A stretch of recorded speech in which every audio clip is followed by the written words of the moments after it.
ఇప్పుడు మనం సన్ కోనార్క్ టెంపుల్కి అయితే వచ్చాం. ఇక్కడ మనం చూసుకున్నట్లయితే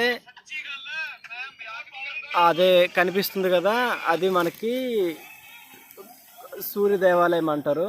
ఇప్పుడు మూతపడిపోయింది.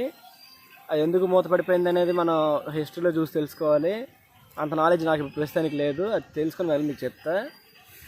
ఇప్పుడు ప్రస్తుతానికి చూస్తే అది సూర్యుని దేవాలయం కాబట్టి అది ఎలా తయారు చేయాలనుకున్నారంటే, ఒక రథాన్ని ఇప్పుడు ఒక విగ్రహం పెట్టి రథయాత్ర చేసేటప్పుడు రథం ఎలా అయితే ఉంటుందో అలాంటి రథం ఆకారంలో ఒక ఆలయం తయారు చేయాలని అనుకున్నారు. అలాంటి ఆలయంలో ఇదే ఫస్ట్, ఇదే లాస్ట్ కూడా నాకు తెలిసి. దీనికి రథచక్రాలు అనేవి ఒక 24 ఉంటాయి. ఆ 24 రథచక్రాలు కూడా రోజులో ఉన్న 24 గంటలని సూచిస్తాయి.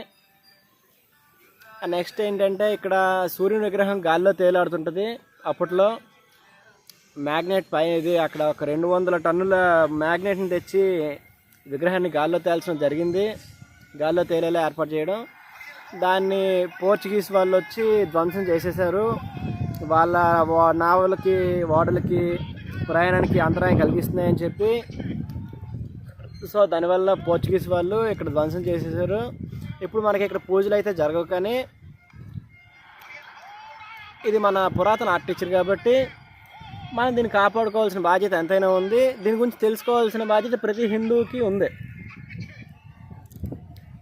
ఎంజాయ్.